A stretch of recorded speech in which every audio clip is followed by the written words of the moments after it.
Metroid Prime. Spiele von der Kopfgeldjägerin Samus Aran. Habt ihr gewusst, warum dass sie einen Morphball hat? Dass sie sich zu einer Kugel zusammenformen kann? Hat nur einen Grund. Weil es die Entwickler nicht hingebracht haben, sie zu kriechen oder zu schleichen, ohne dass es scheiße aussieht. Hm. Und somit herzlich willkommen im Brotkasten-Podcast vom, was ist jetzt, August? Ja, jetzt ist schon August, hä? Wir haben den August und behandeln den Juli. Grüezi. Genau. Blackjack, wie geht's dir? Ja, du, ganz gut. Es ist warm, immer noch. Ja, hör auf. Hm. Hör auf. Es ist gerade Hitzewelle bei uns. Es ist einfach typisch. Es ist einfach. Ah, es ist Ja, es einfach nicht halt schön. jetzt irgendwie, es ist irgendwie jetzt ein paar Tage 30 Grad gewesen und jetzt regnet es noch drinnen und jetzt wird es einfach von grusig zu noch grusiger. Richtig. Das ist richtig so. Ah, und es wird nicht besser und es ist halt auch nicht so Wetter, zum irgendwie daheim gemütlich auf dem Sofa liegen und irgendwie eine Serie zu schauen. Manchmal musst du halt einfach auch raus in die Aussenwelt. Es geht. Die Klimaanlage hast, musst du das nicht. Ja, ich schwitze einfach meinen Stuhl voll, aber das ist okay. Ja, das passiert trotzdem. Ich habe Mm. immer noch keine Mühe gefunden mit Mesh-Rücken und darum läuft's halt alle, der tröpfelt halt alle gleich noch. So, das, super das, Anfang haben wir. genau, ja. So die wahren Probleme von Nerds. Ja, genau. Wie geht's an dir, Rollen? Ja, Gusch? aber dementsprechend gleich. Ich habe jetzt ein Monat Pause gemacht mit meinem Twitch-Channel, um ein bisschen Ideen, horten, Sachen umsetzen, mich vielleicht ein bisschen neu erfinden. Und ich habe genau nichts hingebracht. Ich bin häufig einen Monat in dieser Pause, aber ich fühle mit dir. Was, du bist anfangs einen Monat in der Pause? Eine Woche. Ein, Okay, gut. es ist noch Sehr früh, es ist geil. erst 11 Uhr. Also, Ja, voll halt easy, gut. also ich meine. Eben, es ist 11, es ist warm, es ist... ja, wir nehmen es heute gediegen. Absolut. Aber sonst geht es mir eigentlich gut. Genau, eigentlich. Nein, mir geht es gut. Mir geht's gut. Eigentlich, das Wort eigentlich ist eigentlich nicht so gut.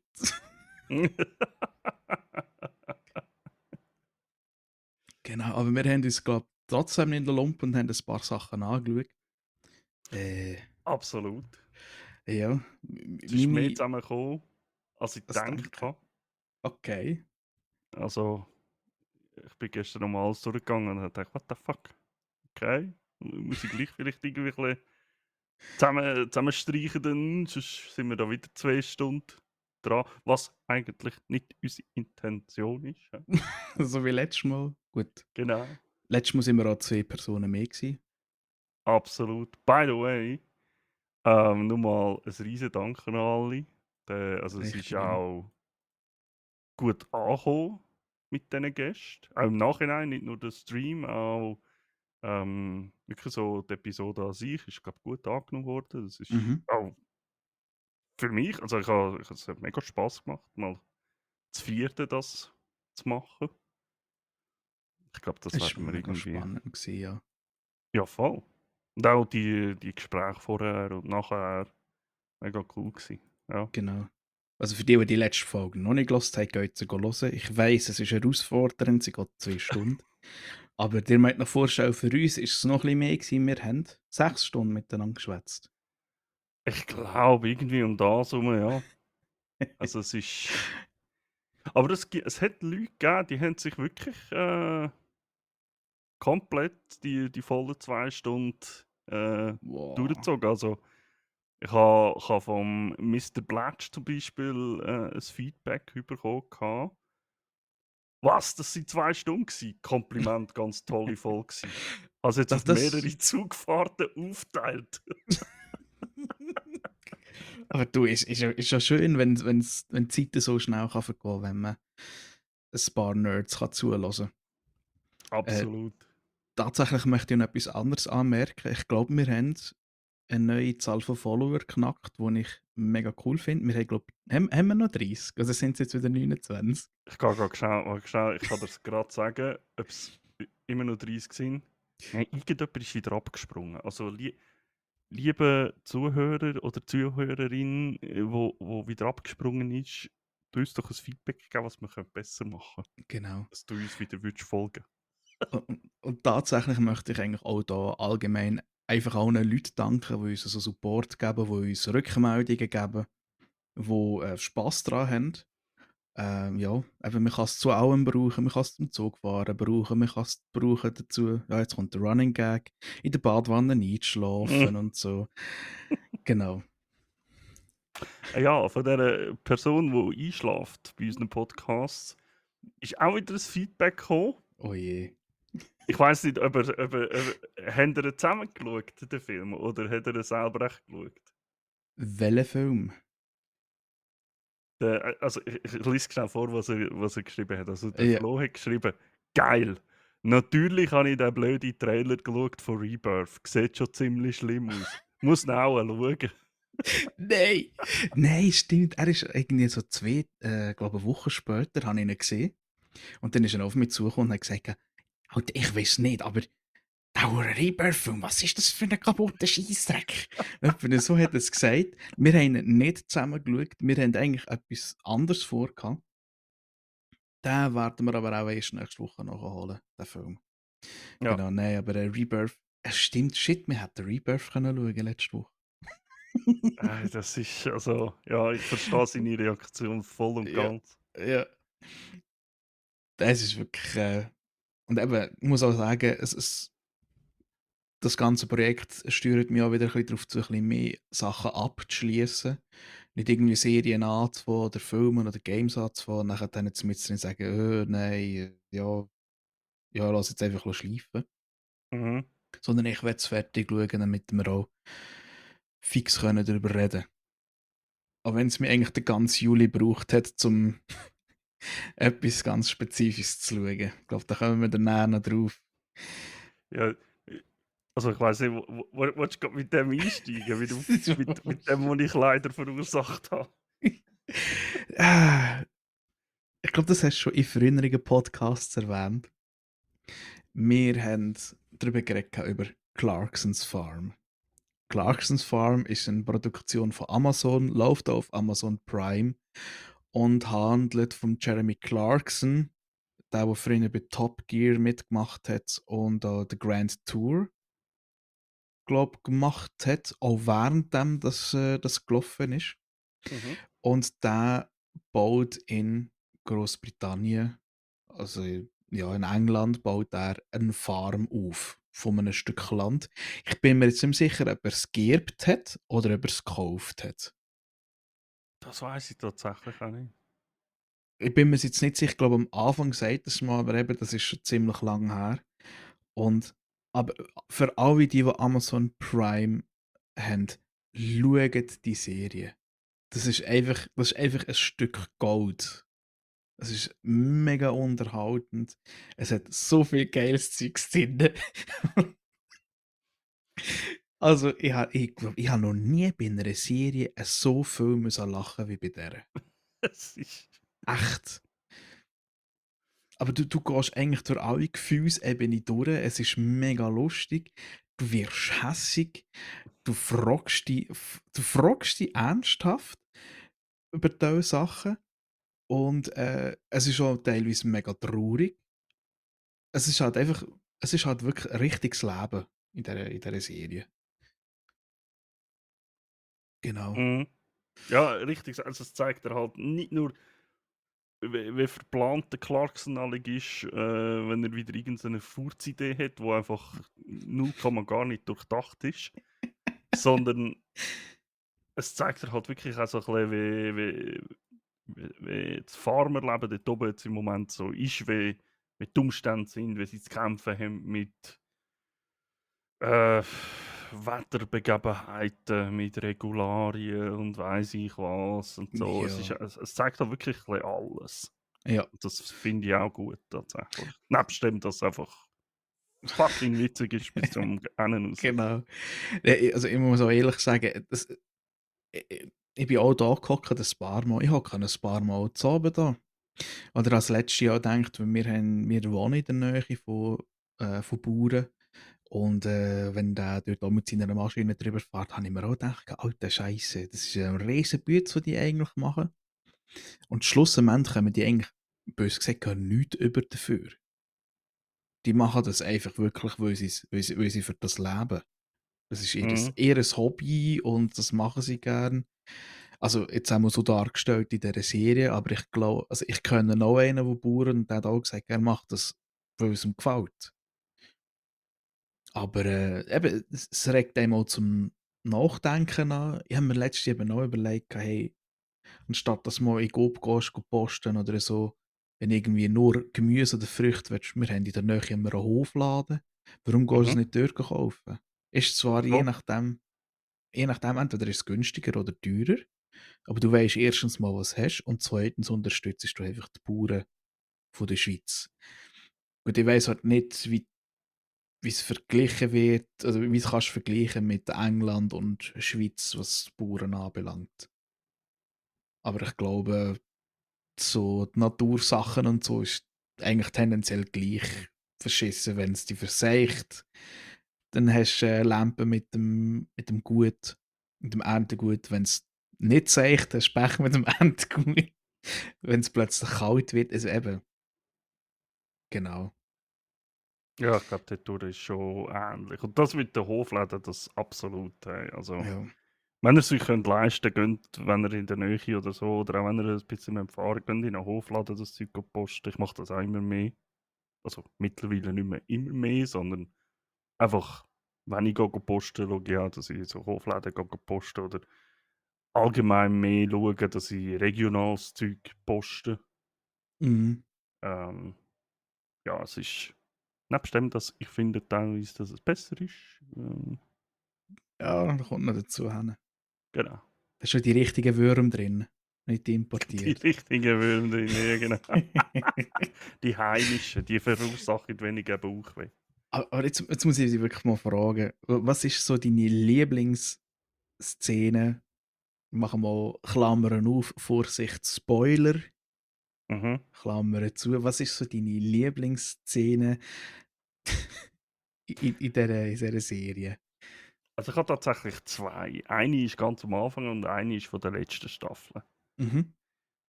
Das ganz am Anfang, das ist einfach, das ist mein Motoren-Fahrzeug-Enthusiastenherz, das aufblüht, wo er dort mit vollem Stolz seinen Lamborghini-Traktor präsentieren. Wo einfach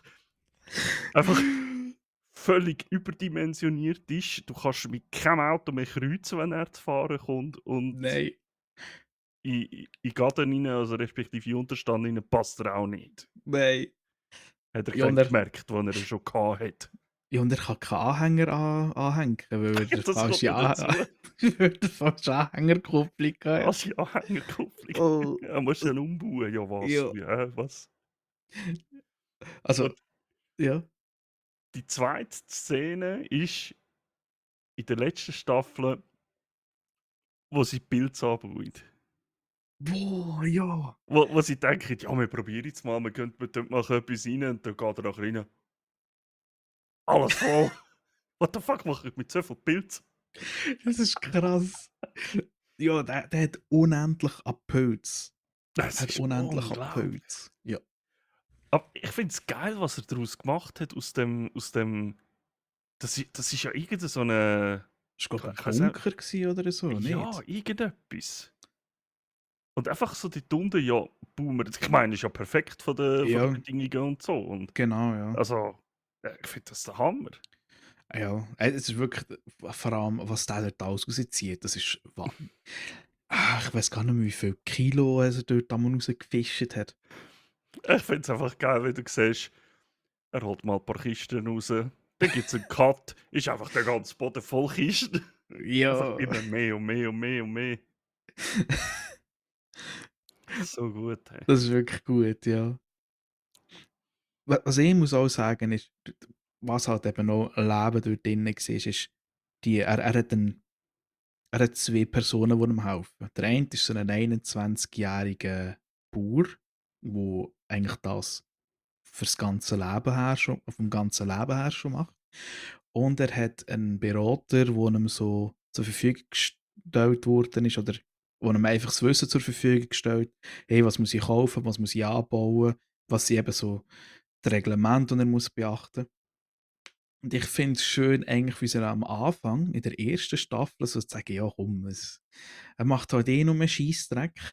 Und in der dritten Staffel merkst du wirklich, wie das eine Freundschaft wird und dass sie sich alle sagen: «Mal, du kommst langsam, du kannst langsam etwas.» Also so kommt mir das Gefühl über. Mhm. Er macht in der dritten Staffel nicht so viel Scheiß. Anführungs- und Na ja. Schlusszeichen. Aber eben, es ist, ja. Und Aber was die, ja. ja, ja.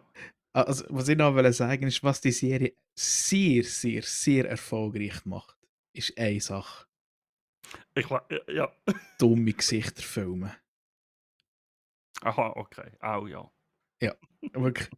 Ich weiß nicht, wie die das gemacht haben, aber die finden einfach immer den besten Gesichtsausdruck von diesen Menschen ein. Und ich muss Der aber einfach Ca nur lachen. Wenn der Caleb mal wieder mit dem Traktor am Feld vorbeifährt, wo der Clarkson gerade irgendetwas drauf veranstaltet ist und einfach so der ungläubige Blick, einfach so ohne Emotion, so einfach, Ja, genau. was zum Teufel hat er, was ist jetzt das wieder? Du hörst einfach plötzlich noch «Fucking hell!» Nachher weisst du, der andere hat wieder einen Scheiß gemacht. Genau. Ja, und Äh, wo er aber das erste Feld muss go ansehen und einfach kreuz und quer drüber fahren, das sieht aus wie Sau. aber ich finde es immer gut, dass sie es dann nicht irgendwie gross korrigieren, sondern sie lassen es dann und Nein. zeigen es dann nachher, wenn es nachher gewachsen ist, wo du einfach genau siehst, was für ein chaotisches Ding was er angerichtet hat. Ja.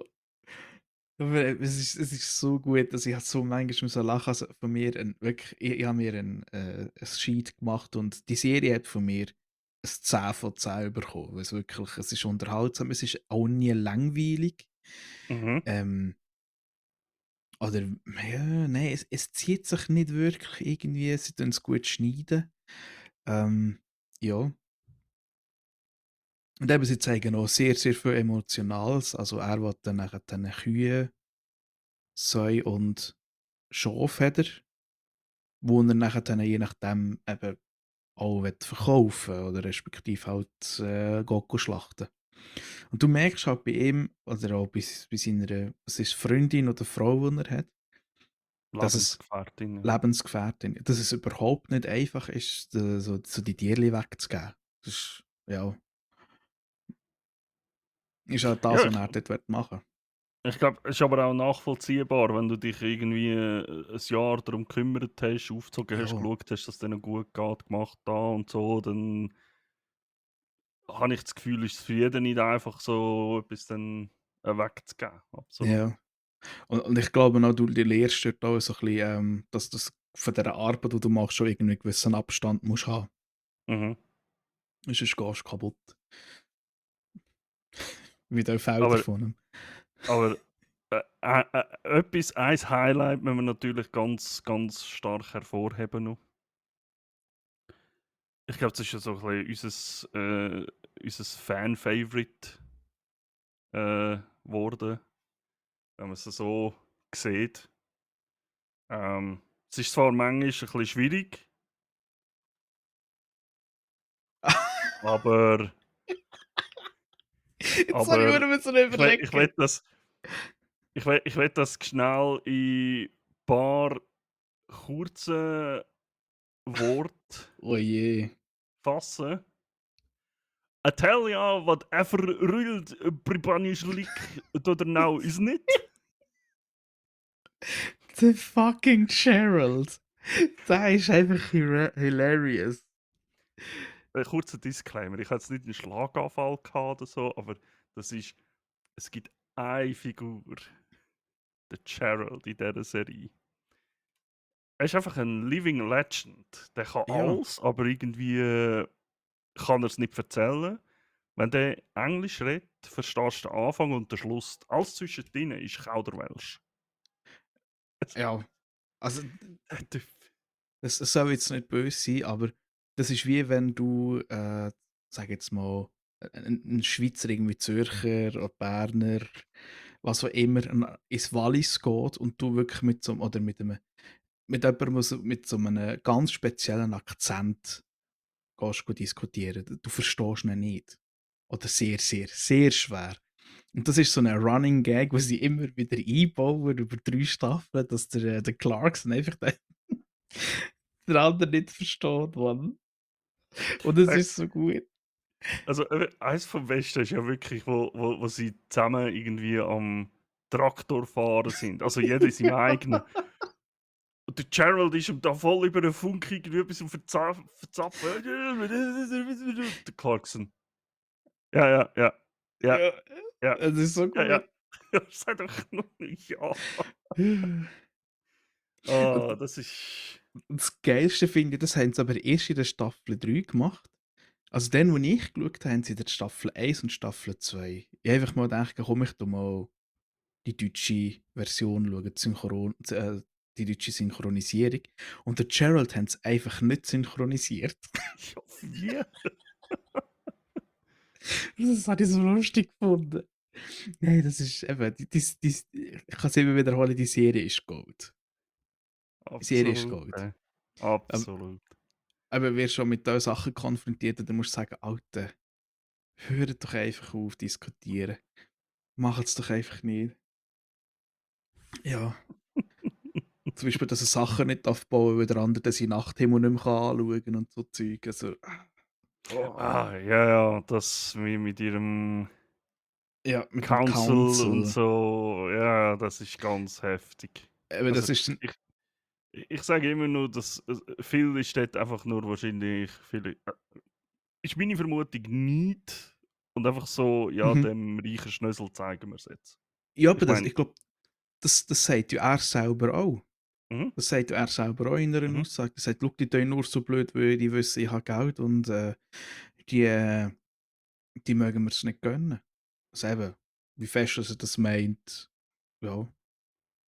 Dabei, ich finde es ja cool, was sie machen mit dem Läderli, wo sie dort haben, wo sie ja von allen Höfen rundum eigentlich sagen: «Hey, wir bieten euch ein Zeug an, bringt das Zeug zu uns. Mhm. Ihr könnt es bei uns im Laden verkaufen.» Und ich meine, come on, der Laden, wenn du da in der Serie schaust, der ist pumpvoll, der hat jetzt immer Ja, Leute. Also, der ist pumpenvoll. ich Oder auch mal in verstehe diesen es halt Szenen, wo nicht. sie es zeigen, ja. Ja, ich verstehe es dann halt nicht, wieso es dort dann so das Council so riesig etwas dagegen hat und Ja, fährt einfach dumm tun, wenn das eigentlich ihre gut Wirtschaft für ankurbeln. ja, vor allem Oder den auch die Höfen etwas Landwirtschaft, ja. bringt. Das Ja, ist's. der zweite Part, den er macht, sein Restaurant. Dort, wo er eigentlich auch nur Produkte nimmt, entweder von seinem eigenen Hof oder von Höfen von der Umgebung, Genau. wo alle sie einmal im Kreis hocken und sagen, hey, das würde uns mega helfen. Da hätten wir, würden alle etwas daran verdienen und so weiter und so fort. Also wirklich so ein gemeinsames Denken, wo ich mir auch sagen musste, hey, das ist eigentlich mega gut und am Schluss ist es einfach nichts. Mhm. Ja, voll. Was ich aber auch geil finde, ist immer das, das hure komische Probieren und drum rumkommen oder so, wo sie irgendwie innerhalb von 2 Tagen das verdammte hure Restaurant bauen. Weil sie genau nur 2 Tage Zeit haben, bis irgendwie ein Brief irgendjemand hergekommen ist. Hey, da kann ich Genau. mir sagen, das ist einfach auch eine hure Hützerei, du hast keine Chance. Aber, probieren kannst du es. Ja. Ja, andererseits musst halt also, jetzt grad das mit dem Restaurant bauen ist halt auch, ja, wie willst du es anders machen, wenn dir immer so Steine weggelegt werden? Ja, Dann kommst du ich halt irgendwann auf so Ideen, so von wegen: genau, «Hey, wir schicken den Brief ab, dann prügeln wir es durch und wenn es dann steht, können sie nicht mehr viel sagen.» richtig, ja. Eigentlich. So, das Ja, war ja die Idee gewesen dahinter, ja. genau. Sie haben dann gleich noch etwas gesagt, aber ja. Ja, ja. Aber wenn ihr mehr wollt wissen, schaut die Serie. Mhm. Sehr, sehr warme Empfehlung, glaube ich, von uns beiden, wenn ich so darf Absolut. sagen. Ja. Und dank dem Blackjack habe ich jetzt mega Lust, mal Farming Simulator zu spielen, wegen dem Scheissdreck. Ah. Muss ich aber warten, jetzt kommt, glaube ich, der 2024 raus. 25. 25, okay, gut. Ob er Sie, dann gut wird, sehen wir dann. ja. Was hast denn du so geschaut Hast du an das alles, was Serie? du geschaut hast? Aha, nein, ja noch. Aha. Ähm, gut, also wenn ich so aushole, dann mache ich doch das jetzt noch. Ganz am Anfang habe ich mir mal ein Anime reingezogen. Da habe ich an einem Tag durchgesuchtet. Das sind aber relativ wenig Folgen, die nur 20 Minuten gehen. Ja. Und zwar habe ich mir endlich mal One Punch Man reingefräset. Das ist ein Anime, wo ich mir schon lange gedacht habe, den könntest du eigentlich mal schauen. Das ist nur interessant. Es ist ein mega interessantes Konzept. Also, ihr müsst euch vorstellen, wie der Titel sagt: One Punch Man. Das ist ein Dude, der Superheld werden und irgendwann wird er's und er macht einfach alles kaputt mit einem Schlag. Alles. Das Problem ist jetzt, er ist zwar froh, ist er ein Held und so, aber er hat überhaupt keine Emotionen im Kampf, es schießt ihn alles an, weil er hat keine Herausforderung. Er schlägt einfach alles kaputt mit einem Hieb. Und eigentlich um ihn geht es relativ wenig in dieser Serie, weil er ist am Schluss immer der Dude, der eigentlich einfach schnell kommt, aufräumen. Und dann ist fertig. Aber grundsätzlich die ganz anderen Charaktere darum, alles das, was aufgebaut wird, warum das so ist, das ist mega cool. Es ist wirklich mega interessant, es sind coole Charaktere. Es gibt dann auch noch einen Charakter, der eine ganz, ganz spezielle Rolle hat. Aber das habe ich aus den Mangas herausgelesen. Oder das, was online zur Verfügung steht. Aber eben, es ist mega unterhaltsam, es ist auch lustig. Aber ja, es ist leider, so viel wie ich gesehen habe, leider nur die erste Staffel auf Deutsch, draus, die anderen wären dann auf Japanisch, hoffe ich, habe es jetzt richtig gesagt. Und die habe ich mir jetzt noch nie reingezogen. Ja, ja. Das muss ich dann noch machen. Aber wenn mal wirklich einen verregneten Sonntag hast, machst du die Serie in einem Schnutz durch. Okay. Ja, Ja, kann ich dann muss ich es gleich wärmstens vielleicht mal empfehlen. machen. Und was ich momentan auch viel mache, was mir sehr, sehr viel Zeit raubt, und ich hasse mich dafür, ich weiß nicht, wie legal was das ist. Ich das jetzt einfach mal in den Raum stellen. Aber auf Twitch selber gibt es jetzt Kanäle, wo Serien permanent laufen. Das ist mir auch aufgefallen in den letzten Tagen im Fall. Ja, und was jetzt zum Beispiel bei mir war, ist, es hat viel, viel Twitch-Kanäle, wo Dragon Ball laufen. Dragon Ball normal, Z und GT und Super im Moment. Da bin ich immer wieder so ein bisschen am reinschauen, weil es halt einfach fucking Nostalgie ist. Mehr sage ich nicht dazu. Und was ich jetzt auch, das haben sie jetzt bis jetzt nur mit Animes gemacht, so viel wie ich gesehen habe. Und jetzt neuerdings, seit 2 Tagen, habe ich mich komplett verloren, weil ich habe überall nach dieser Serie gesucht, ich habe nie etwas gefunden. Und jetzt gibt es einen Twitch-Kanal, wo eigentlich 24/7 das laufen und es ist eine schrecklich nette Familie. Hey, ich habe jetzt nur auf das. Den habe ich gestern ist mir der vorgeschlagen worden. Ich habe gedacht, hä? El Bandi irgendwas? Ja, Es läuft tatsächlich einfach das. es läuft permanent nur das. Und ich weiss, es ist eigentlich überhaupt. Ich glaube, so eine Serie kannst du heute nie mehr irgendwie Nein, produzieren. nein. Nie. Und es ist. Also die Serie lebt eigentlich auch davon. Oder ist wegen dem so grossartig geworden, weil sie ein bisschen anstössig war. Weil ich habe mal ein YouTube-Video gesehen, wo das einer erklärt hat. Und scheinbar irgendwie in der zweiten Folge geht es irgendwie darum, dass der Al für seine Frau, die Peggy, geht einen BH kaufen. Und das wird dort irgendwie ziemlich sexualisiert, weil du relativ viel Brüste siehst halt. Weil, ja, sie gehen halt in einen BH-Shop und so. Und da hat es eine Frau gegeben aus Kalifornien, die dann nachher dann geschrieben hat, hey, ich finde das ziemlich anstößig, was das war, weil meine Kinder haben dann auch geschaut und ja, sie sollen doch die Zeit irgendwie nach Kindern versetzen. Und das hat dann eine Welle ausgelöst, wo die Leute sich nachher dann gefragt haben, hey, was ist denn so schlimm an dieser Serie? Und aufgrund von dem haben sie höhere Einschaltquoten bekommen. Das ist, ja. Okay. Und die Entwicklung von dieser Serie war eigentlich auch so, gewesen, dass zu einer Zeit war, wo es gegeben hat, das war Bill Cosby Show, Full House, also Mhm. grundsätzlich eine grosse Familie mit vielen Leuten, die alle miteinander harmonieren, also die so Alltagsprobleme lösen.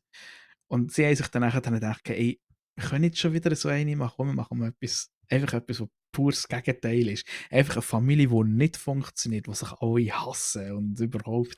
Und dann haben sie So. dann das gebracht. Und es gibt wirklich mega viele lustige Hintergrundgeschichten da davon oder Informationen. Und es ist, ja, eigentlich immer noch eine Serie, die ich relativ gern mag. Aber ja, es ist unterste Schublade, aber manchmal brauche ich das einfach. Hast du so eine Urge für das? So, oh, Ja. ich muss jetzt wieder mal so etwas so Ja, richtig abgrundtief Schlimmes eigentlich mal schauen, wieder, wo du ja, heute nicht mehr darfst. und, ich bin ehrlich, ich will meine Mami da jetzt auch nicht irgendwie, mit dem Finger auf meine Mami zeigen, aber sie hat das einfach einmal noch einfach laufen am Fernsehen und wir haben das geschaut, das Kind. Ist bei uns genau das Gleiche Ja. gewesen. Also, bei uns ist es nicht gerade, dass die Mutter oder so das laufen hat, aber wir sind früher etwa mal bei der Großmutter gewesen und ich habe viel Onkel. Und als ich wirklich noch klein war, haben die halt auch noch daheim gewohnt. Ja. Und was ist denn gelaufen? Dann ist einerseits, ich finde das so geil, das ist so voll das Ritual gewesen dort in der Family. Familie Feuerstein ist gelaufen Ja. und eine schrecklich nette Familie. Das war einfach so das Ding gewesen. Und dann Du ist halt der kleine Blackjack alle auch dort gehockt bei der Onkel und hat den Scheissdreck halt auch mitgeschaut. ja. Wir haben ein anderes Ritual gehabt. Bei uns ist zuerst A-Team gelaufen und nachher dann ein Knight Rider. Oh ja, Knight Rider, das ist... Sonntagnachmittag und so. Da bin ich halt schon ein bisschen grösser gewesen. Dort habe ich halt selber müssen, mich durchkämpfen. Sie Nein, hat schauen. aber eben, ich meine, wir sind ja nicht schlecht rausgekommen, nur weil wir die Serie geschaut haben jetzt. Nein. Eben, es gibt Sachen, wo ich mir muss sagen, Alter, nein, das geht zu weit oder so, aber es ist gleich lustig, weil schrecklich nette Familie ist egal, wie beschissen das dir geht. So haben sie auch mal einen Brief bekommen. Der Typ hat geschrieben, er habe eine Familie, aber dort sind er nicht zufrieden. Die Kinder sind irgendwie, ja, auch ein bisschen speziell. Die Frau, okay, er hat auch Probleme mit der Frau und so. Aber er freut sich jeden Sonntag oben auf eine neue Folge «Schrecklich nette Familie», weil er genau weiss, am L-Band geht es viel schlechter als mir. Ey, also, okay, aber wenn das so die Lichtblick von der Woche ist, Ja, muss ich sagen, Kollege. ja, aber eben, ich meine eben, wenn es dir mal wirklich scheiße geht, dann schaust du einfach das und denkst dir, Alter, da draussen gibt es Leute, denen geht es viel schlechter als mir. Oh Von Mann. dem her, Ja, nimm es schon. chillig, nimm es easy, beiße sauren Äpfel. Ja. Aber meine Lieblingsfolge habe ich noch nicht gesehen. Der Schalter, wo sie das ganze Haus auseinandernehmen, weil sie wollen schauen, was ein Schalter macht.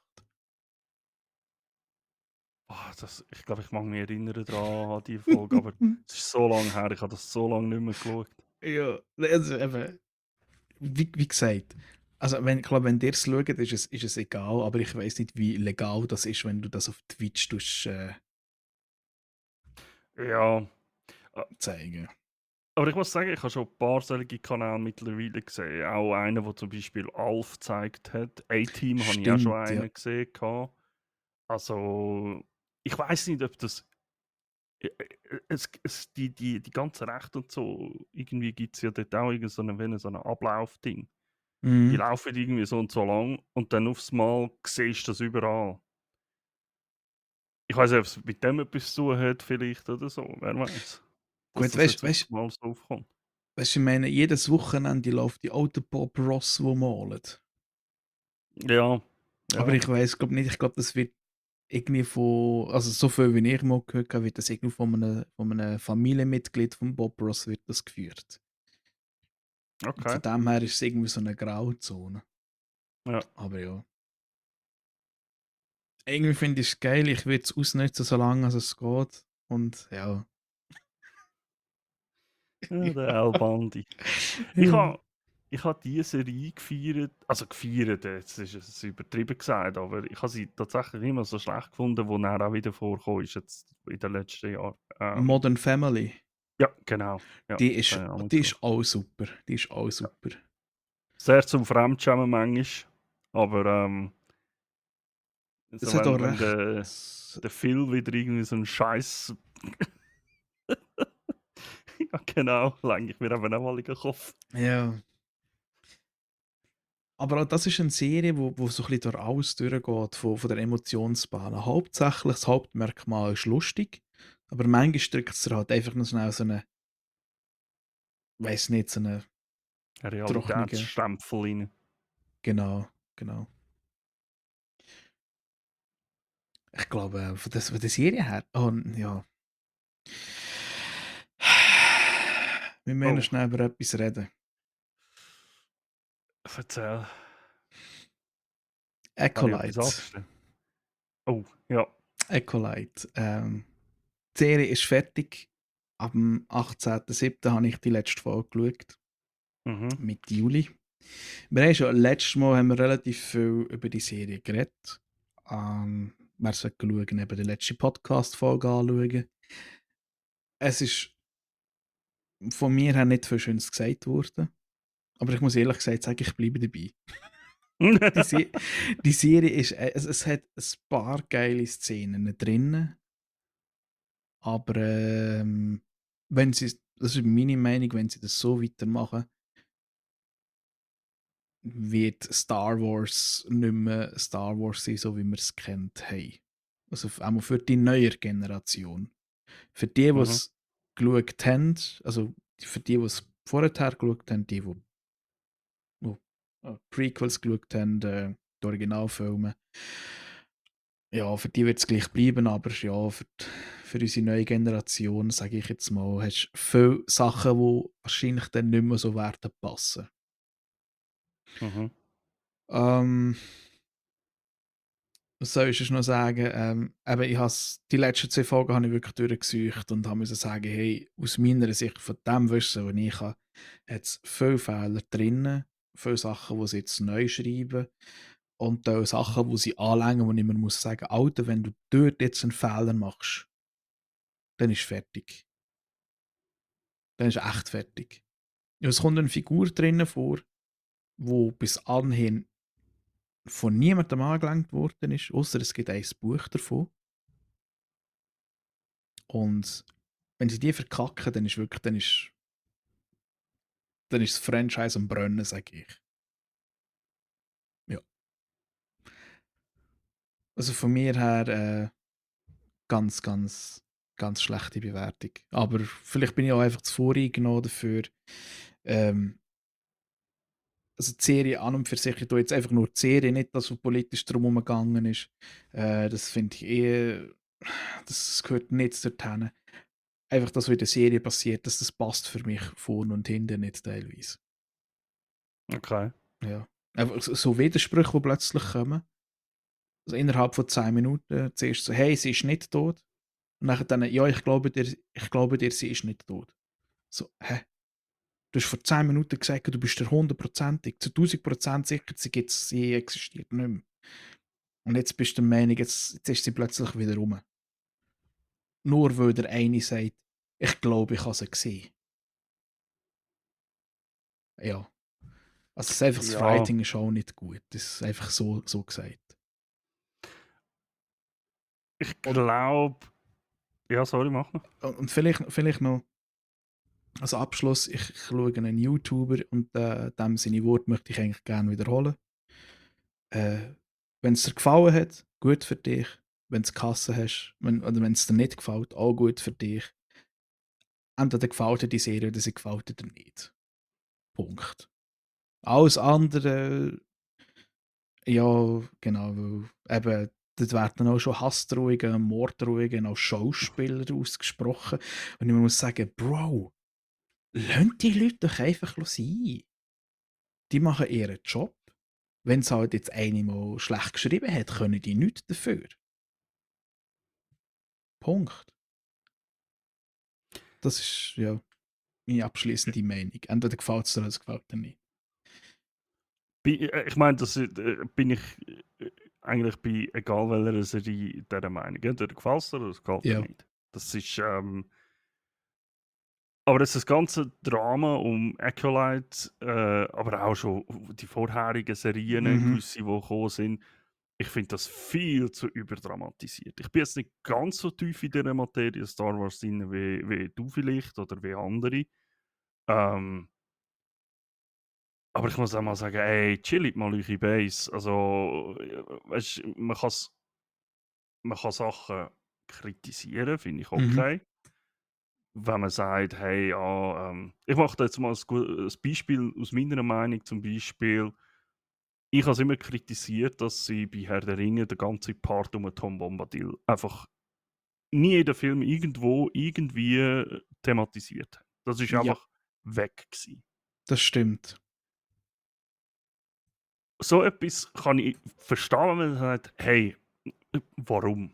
Warum mache ich dir das? Das ist ein wichtiger Part. Warum ändert ihr das? Hm. Aber ich habe das Gefühl, bei Star Wars ist das einfach. Ich vergleiche es jetzt mal mit, mit Twitch, die sogenannten White Knights. Für die gibt es nur, die haben Scheuklappen, für die gibt es eine Richtung. Und Mhm. wenn die Richtung einen Millimeter abweicht von der Einstellung, die sie haben, ist alles scheiße. Sind alles Double, alles Idioten, alle sollen jetzt sterben, Morddrohungen, weiss ich was. Und ich habe das Gefühl, als jemand, der eben nicht ganz so tief in dieser Materie drin ist wie andere, dass das bei Star Wars im Moment genau so abläuft. Weil ich habe die Serie gut gefunden. Nicht übermäßig gut. Mhm. Es gibt Fehler, eben wie du sagst, so von wegen, ja, ich habe sie gesehen, sie ist ganz sicher tot. Ja, nein, vielleicht ist sie gleich nicht tot. Ja, ich glaube, sie ist gleich nicht tot. So Sachen fallen mir dann auch auf, weil das hat jetzt nichts mit Star Wars an sich zu tun, das ist einfach das Writing, wie es Ja. geschrieben worden ist. Ähm, aber ich habe die Serie eigentlich gut gefunden. Mhm. Auch interessant, finde ich, weil es findet ja etwa 100 Jahre vor dem Film statt.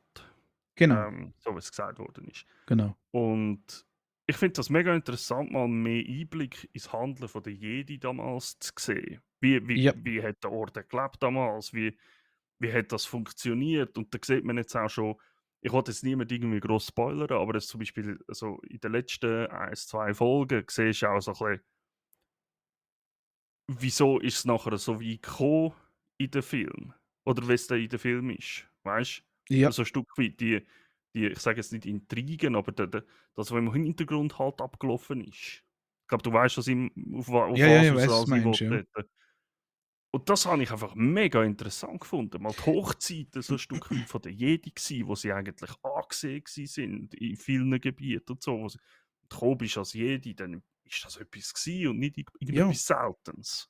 ja. Also, vielleicht auch noch zum mich korrigieren, ich habe das auch schon ein paar Mal selber auch gesagt, es hat mega geile Aspekte drin. Es hat wirklich mega gutes Zeugs drin, Mhm. wo ich mal muss sagen: «Hey, jetzt musst du auf das fokussieren.» Weil dann eben, wie gesagt, was ich glaube vorher gesagt hast, war, sie dürfen es jetzt einfach nicht verkacken, Ja. in dem Sinn. Weil eben, es gibt hure geile Aspekte, hure geile Sachen, wo ich muss sagen: «Ja, mal, es könnte so funktionieren.» Also, es ist nicht auswegslos. Das habe ich, wenn ich das so gesagt habe, dann tut es mir leid, aber es ist nicht auswegslos. Man kann's retten in dem Sinn. Was halt einfach mehr ist dass eben das Rumpop das Drumherum, also nicht das, was außerhalb von der Serie passiert, in unserer realen Welt, das mich eigentlich auch ein bisschen mehr nervt. Und, ja, sie macht ich weiß nicht, ob es halt einfach teilweise auch schwieriger macht, nachher dann den richtigen Weg zu finden. Also eben, ich bin auch mega interessiert gewesen von was ist denn passiert und überhaupt und ja, aber eben, hm, 2. Staffel, eben, die wird relativ viele Entscheidungen bringen über die Fanbase, würde ich mal sagen. Mhm. Eben, je nachdem, wie sie's macht. Ich bin gespannt. Wir müssen dann gerade React anschauen, so wie jetzt, weiss ich nicht. Aber ich Ja. unterstütze deine Sachen. Es hat wirklich auch gute Sachen drin. Also es ist nicht durchs Band schlecht. Das habe ich auch gesagt. Eben die vierte und fünfte Folge haben mir mega geil gedacht. Mhm. Ja, ja. Es ist halt einfach, eben wie du sagst, ist, vergleichen mit Tom Bombadil, warum nimmt man den nicht rein? Mein Ja, Problem ist, wenn jetzt du den Vergleich würdest machen, würde ich sogar fast sagen, schlimmere finde ich, du hast teilweise, sagen wir jetzt mal, was ist der Aragon noch für eine, das ist ja kein Mensch, das ist ja du nicht ein. ein Dunedain, ja. Wenn jetzt du plötzlich sagst, weil der Ding hat gesagt, Dunedains werden, glaube ich, etwa 200, 300-jährig. Das habe ich jetzt gar nicht mehr so im Kopf. Aber Ja, ja, also sie werden älter sie als werden normale Menschen. älter, Ja. älter als normale Menschen. Wenn jetzt du das plötzlich nimmst und sagst, sie werden gleich alt wie Elben. Ja, nein. Das sind teilweise so Sachen, wo's, finde ich, jetzt im Acolyte gemacht haben, wo ich muss sagen, Alter, das ist ziemlich Okay. schwierig Ja. mit diesen Figuren, wo sie nachher dann plötzlich gehen, Wikipedia-Einträge anpassen und Kanon-Sachen anpassen. Und du hast daheim ein Kartendeck, wo heisst, du, der ist jetzt 74 und jetzt ist er plötzlich 140. Weißt du, so, ja, eben, da, wenn ich jetzt so drüber nachdenke, manchmal ist es so ein bisschen Tüpfelscheisserei. Ja, Mhm. Mhm. genau. Ähm. Machen wir etwas Positives. Was habe ich aber Acolyte habe ich geschaut. Mhm. Ich warte halt immer, bis alle Folgen von so Sachen draussen sind. Ich Ja, hasse das, wenn ich immer eine Woche muss warten auf die nächste Folge. Ich ja. will das Zeug können schauen, wenn es rauskommt, wenn ich will. Und Mhm. nicht irgendwie: «Ah Scheiße, jetzt muss ich eine Woche warten», weil sie einfach wieder so 'n Furz haben. Ja. Ähm, ich habe 'ne relativ unbekannte Serie geschaut, glaube ich. Also, ich habe mal bis dato nicht gross von der gehört, und zwar Dark Matter.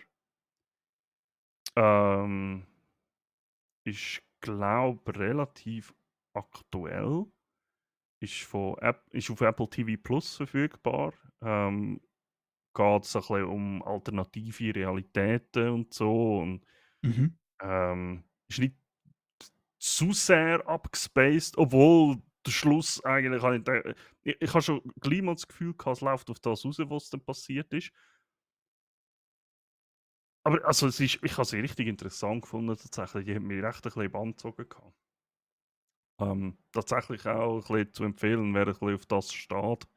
Ein bisschen das Hirn anzustrengen auch. Also nicht zu sehr, aber ein bisschen etwas mitdenken.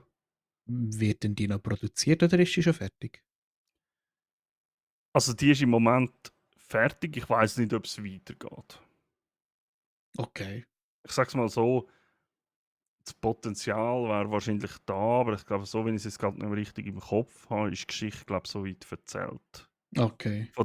Also von der Staffel. Also wenn sie jetzt sagen, hey, wir machen nicht weiter, ist es eine gute Staffel. Kann man schauen. Ohne dass du jetzt am Schluss denkst, ja fuck, wie geht es jetzt weiter? Weil ich sehe jetzt da gerade Dark Matter 2024 TV-Series Mhm. mit der Jennifer Connelly. Ja, genau. Die auch bei Snowpiercer mitgespielt hat, ja. Genau.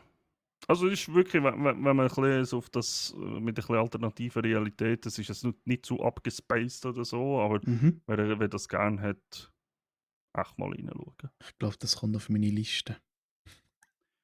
Dann eine, wo ich mir jetzt so 2 Monate ein bisschen vorhergeschoben habe, ich weiß gar nicht wieso, dass man einfach irgendwie am Anfang nicht gross etwas gesagt hat. Wo ich aber sehr überrascht war, ist Tulsa King.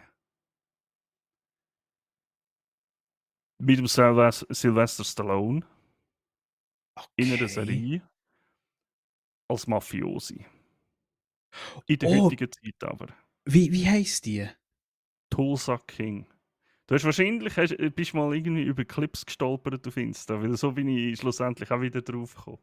Ja, irgendwie, wo er einen schickt, ein Auto kaufen. Mhm. Ja, genau.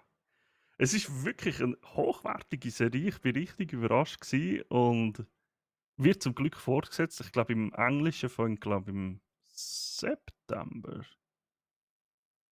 kommen dort wieder Folgen. Also fängt die zweite Staffel an. Ich weiß nicht, wie es auf Deutsch aussieht gerade.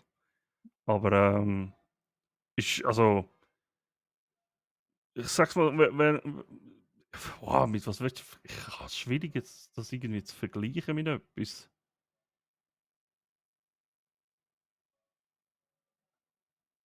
Ist das wirklich schwierig? Von mir her Empfehlung. Schau jetzt. Ist wirklich eine coole Serie. Das ist aber auf Paramount Plus, sehe ich das richtig? Das kann sein, ja. Ich bin halt Du auf bist offenen Seen Multikulti, unterwegs. genau. Oder Ähm, Säbel wieder auspackt. Ja, also. ich bin im Fall momentan extrem mir im Hirn am überlegen, ob ich nicht einfach wieder so DVDs kaufen. Für, es ist ein Dafür und ein Dawider. Das Mhm. Problem Ja. ist, du zahlst halt relativ viel wenn du eine Serie schaust. Schlocker mal, wenn es, nennen wir mal gerade das Horrorbeispiel Supernatural mit ihren 15 oder 16 oder 17 Staffeln. Wir waren gestern im World of Games und haben dort Mhm. ein Bundle gesehen für einfach 200 Franken. Ja, aber. Das ist 200 Stutz. Dafür hast du aber nie ein Problem, wie zum Beispiel bei Netflix, bei anderen Anbietern, wo es einfach plötzlich da ist und dann ist es plötzlich weg. Ich glaube, ich will das nicht zu gross im Podcast, aber ich habe ja gesagt, ich habe das Säbel ausgepackt, den Hut angezogen und bin wieder in eine offene See gestochen. Ähm, Du spürst Lass sie auf uns das Fies. vielleicht. Ja, genau. Ja, Ich bin aber auch der Meinung, also das war ein Grund, gewesen, warum ich das gemacht habe. Weil ich gesagt habe, hey, ich habe weniger das Problem. Ich, okay, ich muss anders sagen. Ich habe das Problem damit, dass es so viele Anbieter gibt. Das ja, ist einfach ein. Hollywood motzt darüber, dass alle Piraterie betreiben. ja, Dann kommen sie mit, hey, wir haben da einen geilen Anbieter, ihr könnt für etwas Geld im Monat könnt ihr das Zeug schauen. Und plötzlich merke ich da alle zusammen, oh krass, da lässt sich ja Geld verdienen, wir machen unseren eigenen Service und dann trennt sich das alles wieder auf. Weil zu Zeiten, wo Netflix, wo es vielleicht 2, 3 Anbieter gegeben hat, glaub mir, ich habe es ein paar Mal ein bisschen probiert anzuschauen, ob ich irgendwie das Zeug schon bekomme. Es war hure schwierig gewesen, gute Ware überzukommen. Mittlerweile ist das überhaupt kein Problem mehr.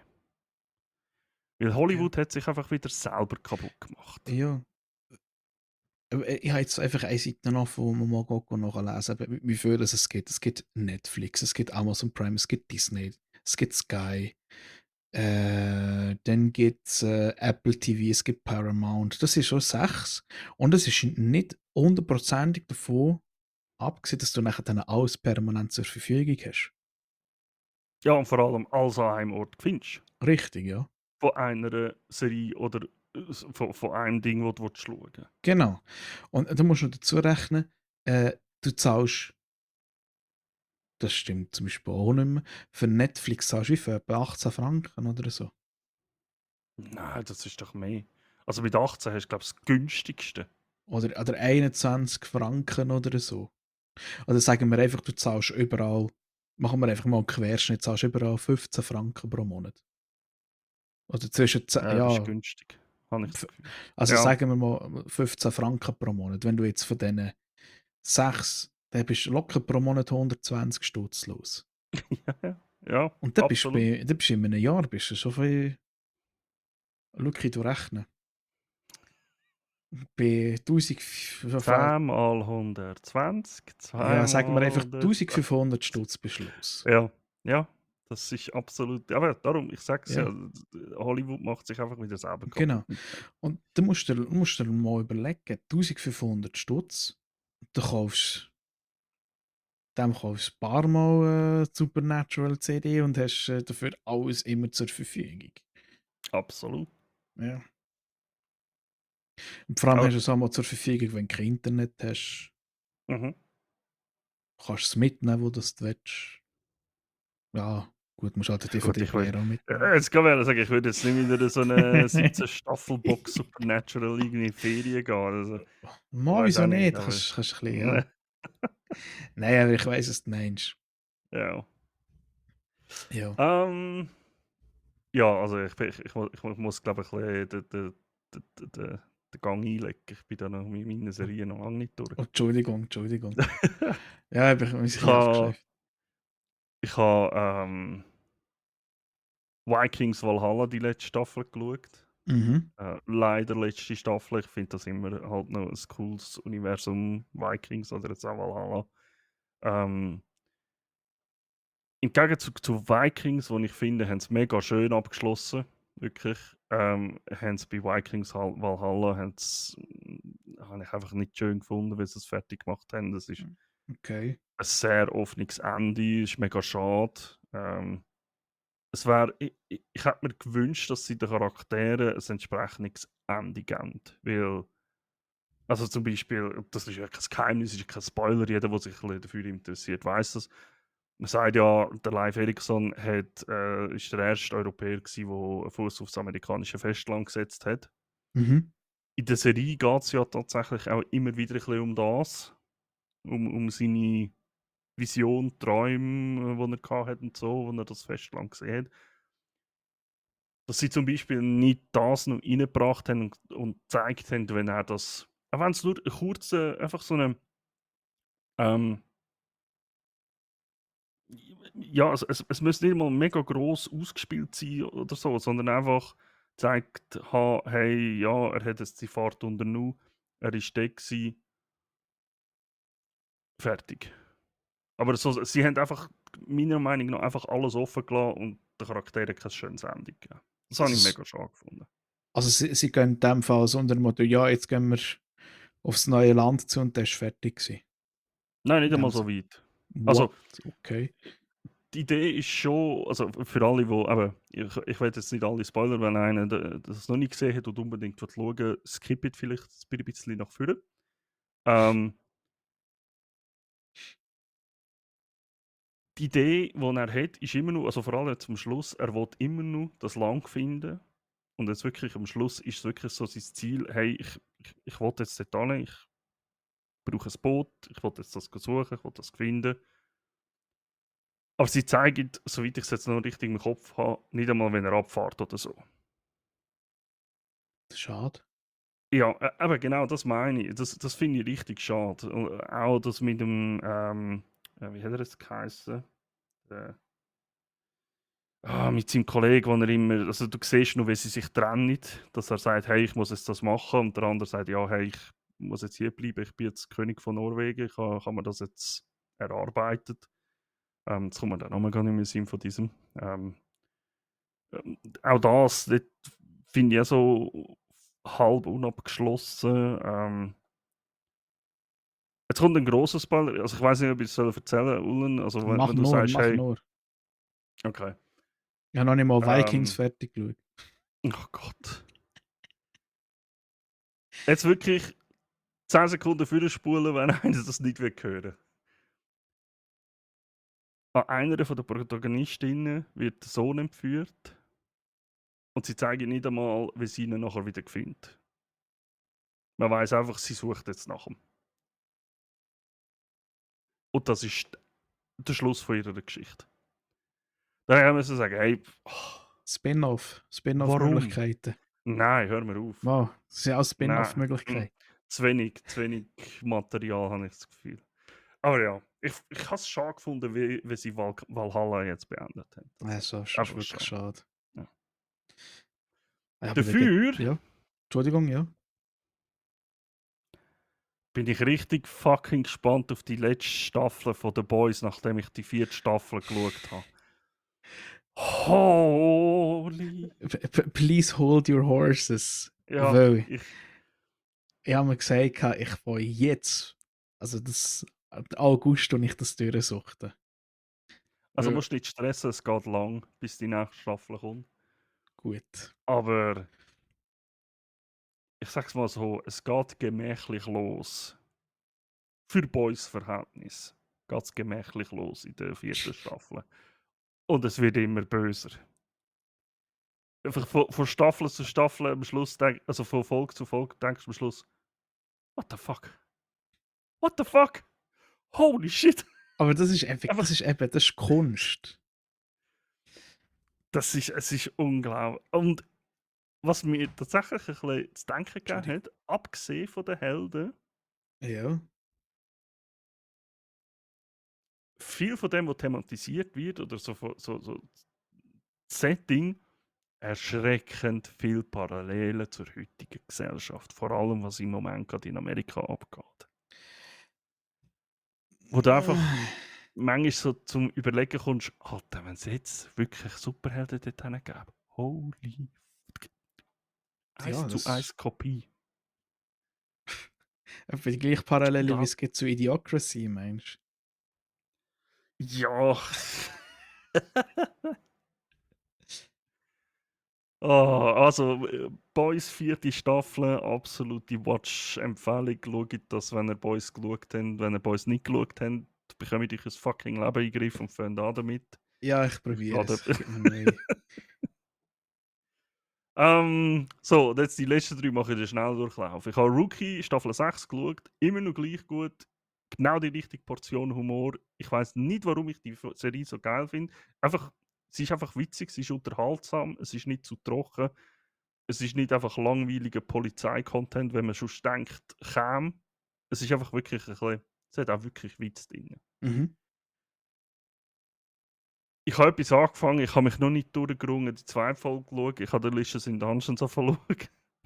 Und ich habe nach der ersten Folge habe ich einfach gedacht, was zum Teufel? Was schaue ich da? Und dann sind mir alle anderen Serien wieder. Ich will das sicher mal weiter schauen, aber im Moment habe ich einfach, ich kann Es nicht können weiter schauen. ist easy. Eben es musst dich ein bisschen durchsehen. Also, nein, eigentlich nicht. Aber ab der Es ist zweiten wird es dann so besser. strange. Es ist so, nebst dem, dass ich ja Animes allgemein nicht wirklich schaue, aber Ja, ja, es ist ja. einfach, ich habe die erste Folge geschaut und dachte, what the fuck? Was? Aber sagen wir eins. Du hast den Zwerg auch gerade ins Herz geschlossen, oder? Ja, Gut, natürlich. okay, dann bleiben wir Freunde. Auch wenn sie Helm ein bisschen überdimensioniert ist. Anyway. Musst weiter schauen, dann weißt du warum. Aha, okay. Ähm, ja, und sonst, was mein Ongoing ist, ist immer noch Star Trek. Ich bin jetzt wieder bei Voyager, ich habe jetzt Staffel DS9 geschaut. Voyager bin ich, das ist einfach so am Abend, bevor ich ins Nest gehe, schaue ich noch 1, 2 Folgen von Star Trek. Ich Mhm. probiere es eben chronologisch zu schauen. Und das ist, ja. Ich weiß nicht, wieso ich das nie so vorher gemacht habe, so voll drin bin dort, aber das bin ich jetzt voll am Durchschauen. Bis einmal einschlafst und nachher dann wachst du irgendwann viel später wachst du auf so, what the fuck, was habe ich alles verpasst? Hey, das ist mir aber auch schon passiert. Ist ohne Witz jetzt. Und das ist nicht einmal, dass es eine andere Folge gewesen wäre, sondern in der gleichen Folge ich so wird wach und ich so, hä? Die sind, wo sind, sind sie doch ich habe doch nicht so lange geschlafen, wo sind jetzt die? Aber ich schaue am Abend, schaue ich einfach schnell zum Essen und so schaue ich einmal so 1, 2 Folgen Simpsons auf Mhm, Disney. Und das ist auch so, ja, Essen, dann hockst du noch ein bisschen hin, schaust fertig, dann schlafst du plötzlich ein, während wir die zweite Folge anfangen und dann bist du einfach, wachst auf und dann denkst du so, was, jetzt ist die Folge schon fertig? aber jetzt muss ich gleich schnell fragen. Ja, Du schaust beim Essen Simpsons und schlafst dabei ein. wie ich gesagt habe, du isst, nachher dann schaust du noch ein bisschen weiter Aha. und dann schlafe ich. So das, ich weiß genau, wo eigentlich viele fragen sich vielleicht jetzt, hey, in der Zeit, wo du 2 Folgen Simpsons schaust, könntest du auch The Boys schauen? Sage ich nein, weil ich weiß genau, wenn ich gegessen habe, werde ich müde. Wie so ein alter Beppo halt. Und da Mhm, hockst du noch aufs Sofa und jetzt ist es eh noch ein bisschen warm und so, so ein bisschen wohlig. Und dann hast du keine Chance. Das mhm, sagt einfach mhm. Sofa, du schlafst jetzt da. Einfach so 10, 20 Minuten. Und das schießt mir dann an, wenn ich nachher dann eine ganze Folge von einer Serie nochmal muss schauen. Bei Simpsons kenne ich sowieso schon auswendig. Also von dem her, ja, Ja, genau. aber ich kenne das, also eben darum, Star Trek schaue ich genau darum, bevor ich ins Bett gehe. Weil das ist eine Serie, das ist jetzt so etwas ongoing, wo ich schaue, wo ich kann sagen, okay, da kann ich aufhören, wenn ich will. Ja. Wenn ich zum Beispiel The Boys schaue, könnte das jetzt nicht vor dem Bett gehen schauen, weil ich weiss genau, dann kann ich nicht hören. Dann muss ich einfach, wie geht's weiter, wie geht's weiter, bis ich die verdammte Serie fertig, bis ich die Staffel durch habe. Ich Das ist fühle so ein dich. Fluch. Ich Das fühle dich. ist, ich Ja. habe so manche fast schlaflose Nacht gehabt, weil ich einfach nicht habe können, etwas hören schauen, weil ich einfach, ich kann nicht hören, ich muss weiter schauen. Ich kann jetzt nicht das einfach so stehen lassen, ich muss die nächste Folge anfangen. Das ist, das ist der Fluch. Das ist echt der Fluch. Der Fluch von Fortsetzungen, ich übernehme gerade den Okay. Übergang. Ich habe auch ein paar Filme geschaut. 2 Fortsetzungen habe ich geschaut. Eine Fortsetzung immer ist schwierig.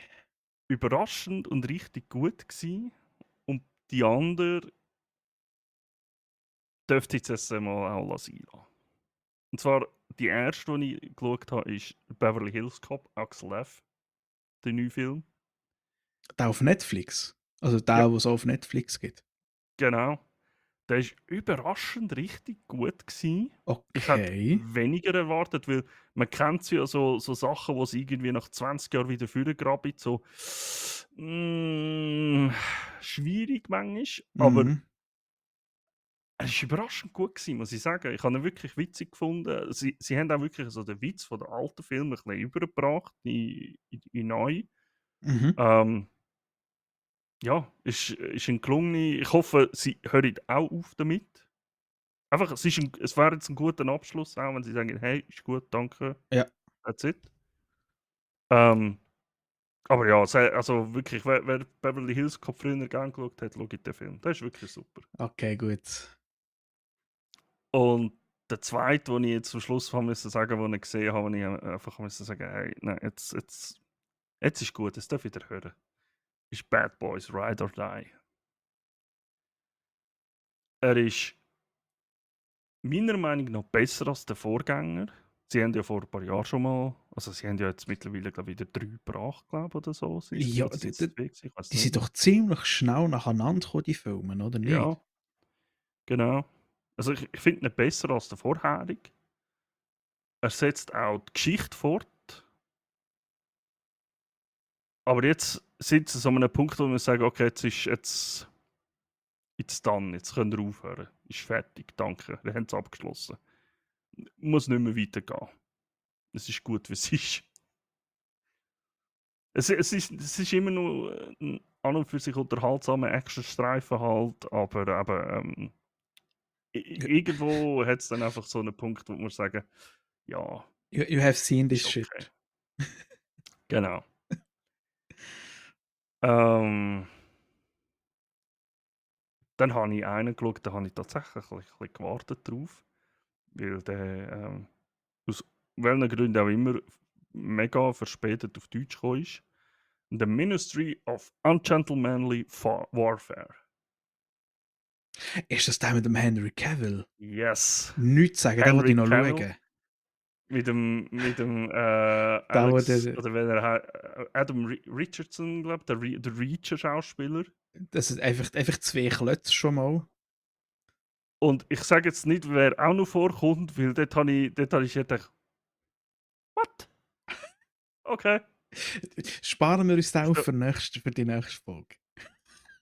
ich erzähle nicht mehr. Einfach so zum Kontext. Es ist eine englische Version von Glorious Bastards eigentlich, könntest du sagen. Mhm. So vom Film her. Ein ganz guter, unterhaltsamer Film. Meiner Meinung nach für einen Guy Ritchie-Film ein bisschen schwach.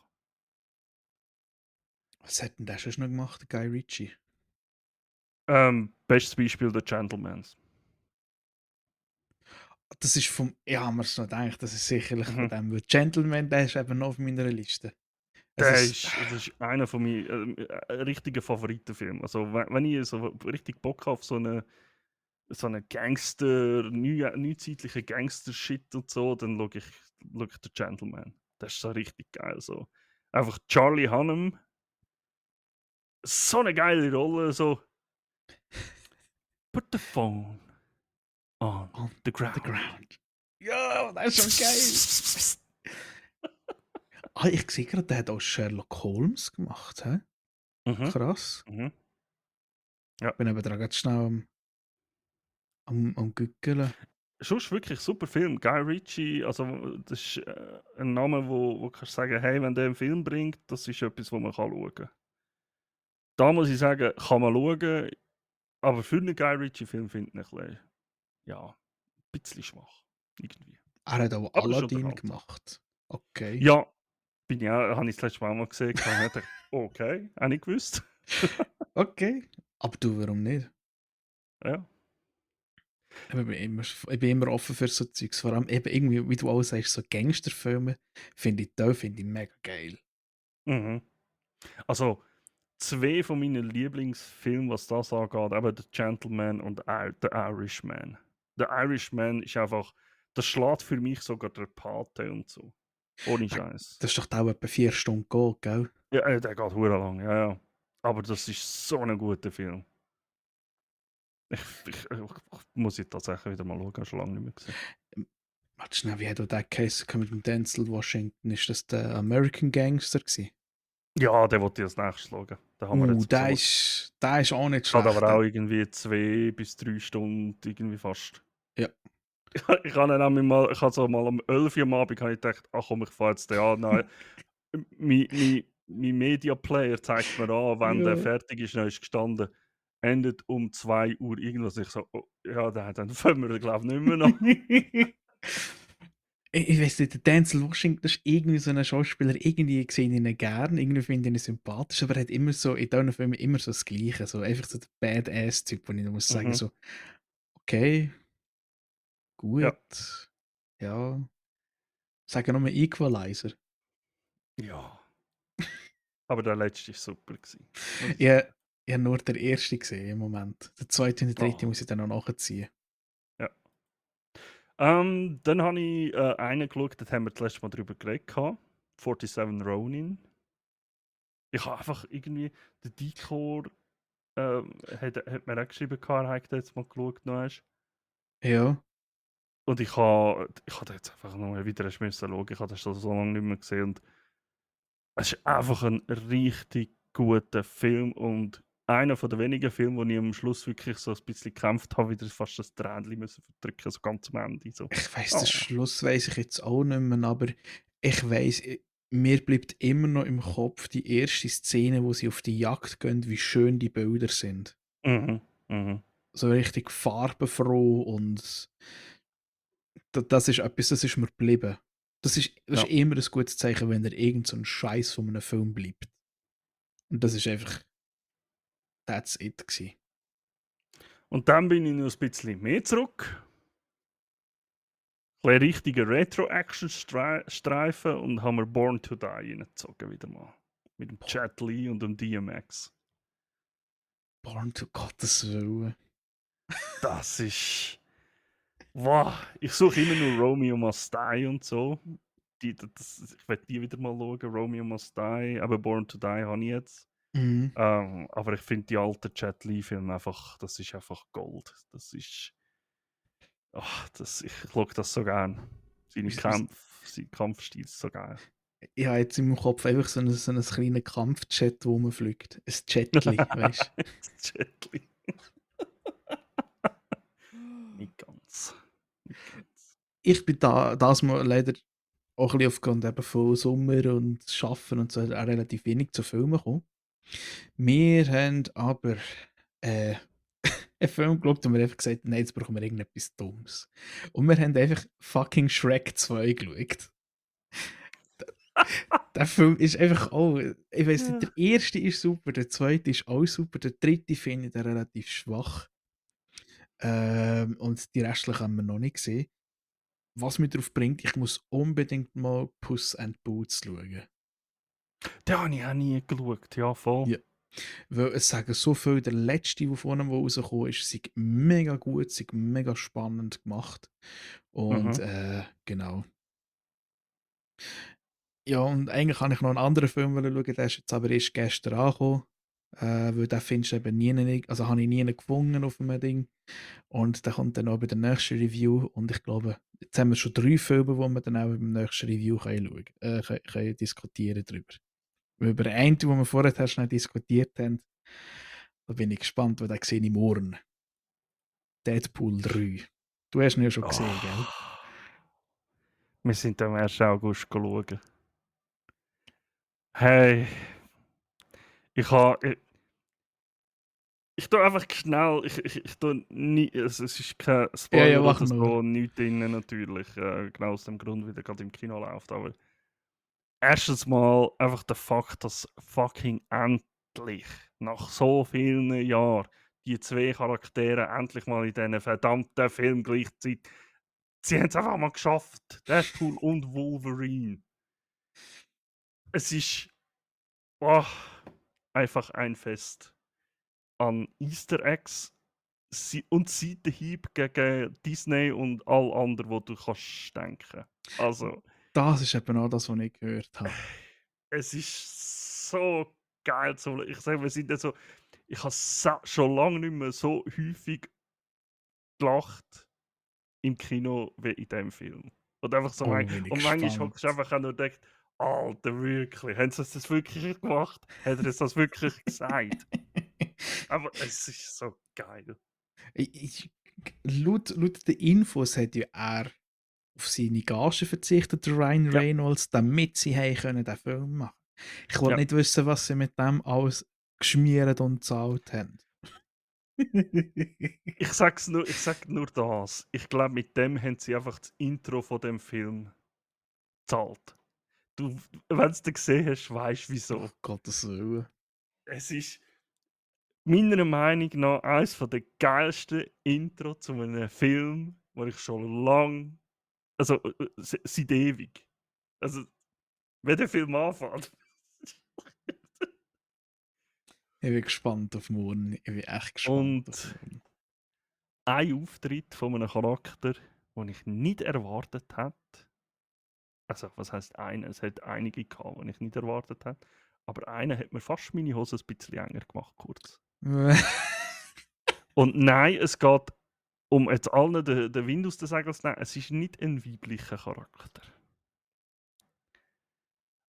Aber wo der Charakter auf den Bildschirm treten ist, habe ich gedacht, also ich habe wirklich, kannst den Shane oder so fragen, ich so, was? Und habe meine Hand vor dem Mund zusammengeschlagen. Und, nein, wirklich.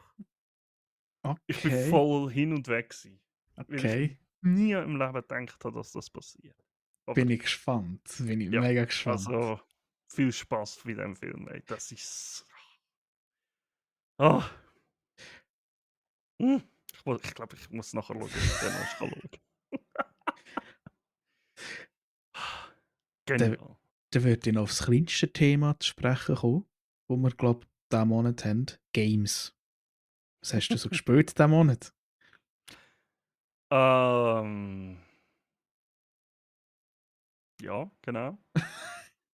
Nein, ich habe nicht so mega viel gespielt. Also nicht mega viel Verschiedenes. Ich habe ein paar Sachen ausprobieren. Mhm. Ähm, ich habe eigentlich kurz, ich weiß nicht, ob wir den mal angesprochen haben oder so, oder ob ich das im Stream mal irgendwie davon geredet habe. Ich habe mal in Starship Simulator reingeschaut. Das ist ein Game, das ist tatsächlich nur, also das, wo man kann, es gibt eine Demo, wo man kann runterladen Ja, kann, aber der ist nur sehr, ich wiederhole, sehr eingeschränkt und hat okay. wenig drin. Also mit eingeschränkt im Sinne von, du laufst rum und dann plötzlich stehst du einfach in einem leeren Raum rein, laufst weiter und plötzlich gehst du einfach raus. Bist einfach, fliegst einfach aus dem Schiff raus. Denkst, hä? Weißt du, weil einfach Ich kein Boden liebe mehr so rum war. Scheiß. Ich liebe Aber so eben, es ist Scheiß. halt einfach eine Demo, um zu zeigen, was sie wollen machen. Auf Okay, was sie raus wollen. okay.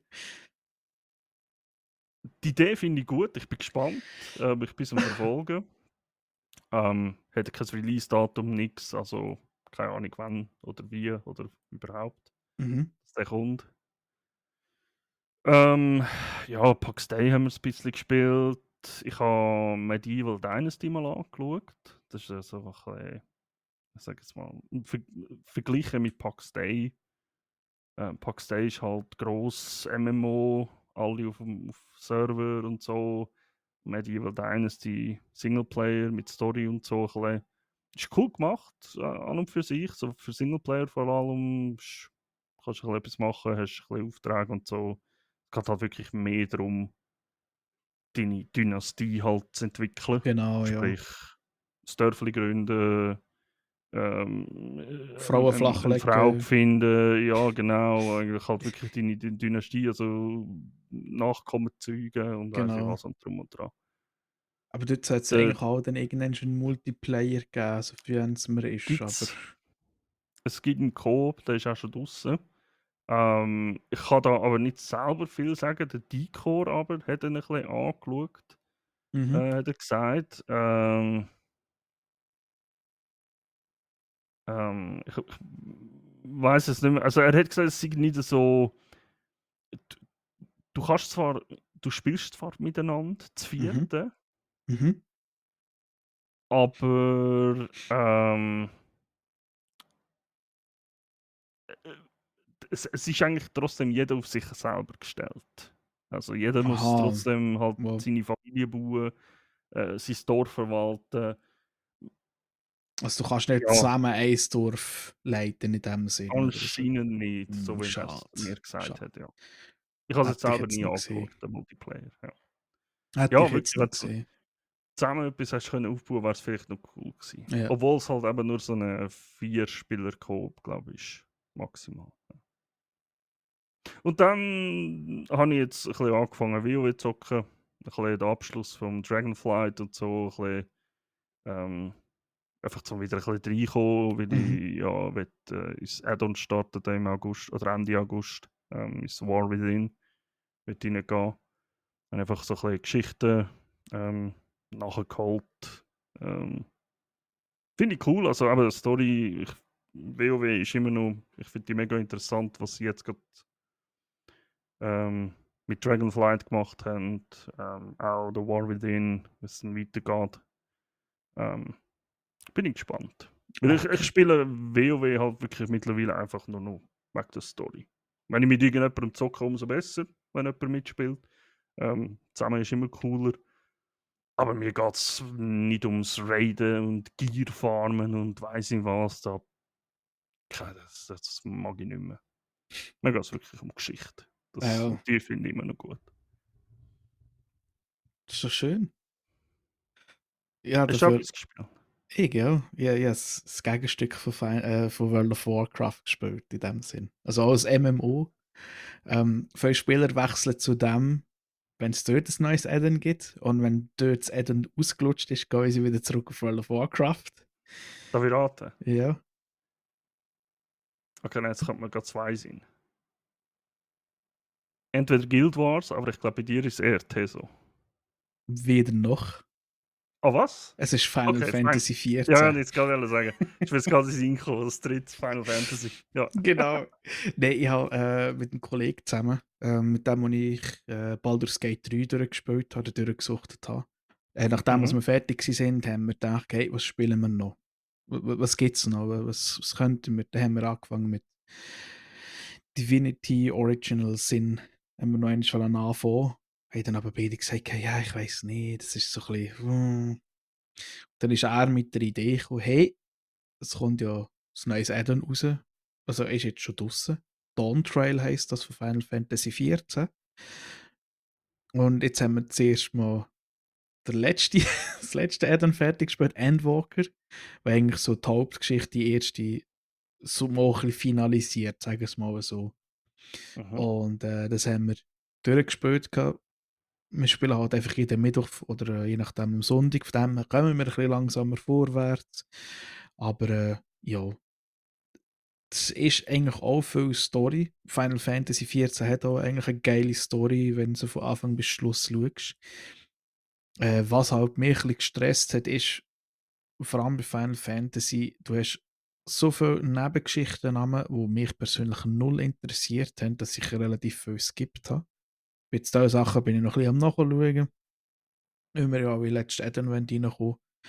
Und aber ich habe müssen sagen, der Abschluss fucking hell, Final Fantasy fucking Square Enix, die wissen einfach, wie man das Zeug in die Szene setzt in einem Videospiel. Aber ich wieder vorne dran geguckt und ich hatte so fest Freude gehabt am finalen Fight von Endwalker. Ich bin einfach nur geflasht gewesen. Das war richtig geil gewesen. Das hat eigentlich alles, was du vorher gemacht hast, hätte ich einfach alles vergessen lassen. Und du hast ja, wenn du eigentlich die Hauptgeschichte machst, du hast immer so ein bisschen Instanzen, die laufst, die sind zu vierten hoch und du hast Prüfungen. Das ist eigentlich einfach wie ein grosser Bossfight, den du zu achten hoch machst. Und ja, da hast halt 2 Tanks und 6 Damage Dealer und 2 Healer. Das ist einfach wieder ein kleiner, ganz, ganz kleiner Raid. Eigentlich wirklich nur ein Bossfight. Mhm. Und die tun so eine mega geile Szene setzen mit der Geschichte und so. Und da ist immer wieder ein bisschen Action drin, aber das fucking Ending ist einfach geil. Wo du einfach allein eins gegen gegen die Hauptfeind kämpfst, bis wirklich nur noch die Füße fliegen. Das ist so cool gemacht, da muss ich sagen. Alter, holy crap. Genau. Ja, Square Enix ich bin zeitweise hure Fan gsi von denen, weil Ja, sie damals halt auch Tomb Raider so gut wieder ja, aufgelegt haben. ja. Aber ja, es ist halt einfach teilweise schade, sie hat diese Sachen dann ein bisschen, ja, kann man ein bisschen schwierig. Aber eben sonst, Final Fantasy ist halt mein Problem ist halt, du hast dort relativ viel Filler-Arc, wo hure viel Zeit frisst. Ja, ja. Und was ich auch wieder angefangen habe, einfach für mich persönlich, wenn ich mal meine Ruhe haben und einfach eine geile Story genießen und ein bisschen brüllen hin am Schluss, ist Red Dead Redemption 2. Oh, Ich liebe das Spiel. Auch wenn mein ich has PC am nie Kochen gesp ist, aber ja. has nie fertig gespielt. Ah, ich muss Aber das sagen, mache ich dann irgendwann. das ist ein Spiel, von dem ist mir so viel geblieben. Ich habe so viel gelacht. Ich habe brüllt am Schluss. Es ist emotional eine verdammte Achterbahn und es gibt so viel Scheiß, den ich auf YouTube gesehen habe, wo ich muss sagen, Alter, ich habe innerhalb von der, was ist, glaube 60 Spielstunden, habe ich nicht einmal der Oberfläche gekratzt von diesem Game. Nichts. Und wenn ihr wirklich mal ein geiles Spiel wollt, auch spielen, einfach für euch. Du musst nicht mal Hauptstory machen, du kannst einfach auch sagen, hey, ich gehe jetzt heute einfach mal ein bisschen einfach irgendjemand hin und Feuerstelle machen und dort ein bisschen rumhängen. Es passiert immer irgendetwas. Ja, das ist zeitweise fast interessanter als alles andere, wenn du ein bisschen rumreiten bist und die Ja, Random Encounters. Plötzlich ja, hörst du wieder irgendwo einen rumschreien oder so und du denkst: ja, „Ach komm, ich bin jetzt so nett und kann noch helfen.“ Dann verarscht er dich wieder voll und klaut dir das Ross und haut ab und ja. all Also so du, Zeug. Es ist so gut. du hast einen, der schreit und nachher dann sagt er, ich bin von einer Schlange gebissen worden. Und dann musst du dir überlegen, tu ich mir jetzt das Gift aussaugen oder lasse ich ihn verrecken. Und Ja, voll. ich, Es ich, ist ich sehe gerade Bilder. Ich muss dir nachher eins schicken. Es ist, kennst du, wenn du fertig gespielt hast, kennst du die anscheinende Verbindung respektive das Easter Egg zu GTA im Red Dead Redemption? es gibt, glaube ich, Zeitreisende. Ja, den meine ich. Der Den Zeitreisende, ja. meine ich. Ja. Da habe Wo ich, glaube wo ich, mal du nicht gesehen. ich habe ihn eben nie getroffen. Aber eben, ich habe die Story nie ganz gespielt gehabt. Ich habe Aber weißt du, das sind Sachen, das ist eben mega krass. Das muss nicht unbedingt jetzt passieren. Das kann auch irgendwann passieren. Das ist gleich wie der wie der UFO-Absturz im Fallout 4. mhm. Es gibt auch Leute, die sehen dann nach 2 Stunden. Ich habe jetzt 160 Stunden dort drin gespielt und habe ihn noch nicht gesehen. Oh.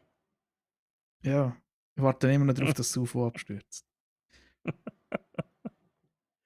Nein, das habe ich richtig cool gefunden. Ja, Die, die Connection, vor allem auch, wie sie es gemacht haben, dass du zuerst mit einem redest dort, und nachher kommt die Mutter mit dem Baby auf der Hand und schlussendlich merkst du, wait, das Baby ist der Typ, den ich gerade vorhin mit ihm geredet habe. Was? Hä? Ja. Oder so, also der gleiche Name und so. Und ja, okay. Es gibt, glaube ich, sogar ein UFO in Red Dead Redemption.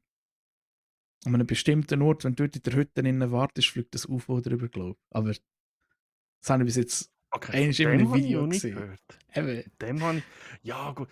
Das ist aber das Problem. du weißt halt nicht, wie viel GTA es wie gemodded auch. ist. Ja. Aber genau. GTA findest du, also gehst du Videos schauen, da wieder etwas gefunden, da wieder etwas gefunden. Und Ja, schlussendlich merkst du, es war alles nur ein Mod gewesen. ja. Aber Es ist so. es gibt grundsätzlich auch schon viele Sachen, die du kannst finden. Ja, Gleich, ja. gleich wie der Serienkiller. Ja! Der ist wüst. Der ist hure böse. Aber Der auch ist dort, ich glaube, nervös. auch dort gibt es eine Verbindung mit dem GTA. Weil im GTA, ich weiß nicht, ob das mal nur zu Halloween war, aber sie haben da so eine Verbindung gehabt, dass du hast wie ist das gewesen? Du hast, glaube ich, im Red Dead etwas müssen machen, online, etwas müssen finden und wenn du nachher GTA gespielt hast, ist dann plötzlich in der Nacht der Zombie-Cowboy-Charakter von dem eigentlich auftaucht. Irgendwie so, ich weiß nicht mehr genau, das ist ein paar Jahre her. Und dann hast du den, glaube ich, müssen killen und dann hast du im GTA Online so einen speziellen Revolver können bekommen. Irgendwie, glaube ich, so ist es gewesen. Das ist Oder ein möglich, ja. Bieli oder irgendwie so etwas, ich weiß nicht mehr genau. Aber Ähm, das finde ich noch cool, weil sie alle so ja, die Crossovers machen, teilweise. Das ist noch nice. eben, es gibt viele coole Sachen dort drin. Eben darum, das ist so wieder ein Spiel, eben, das muss ich jetzt nicht jede Woche spielen.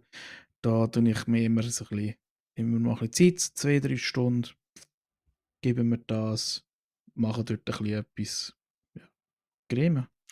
Ich glaube, das muss ich auch mal. Ich habe ja Spider-Man Remastered so gespielt, wirklich Ja, offline, off-stream, einfach für mich.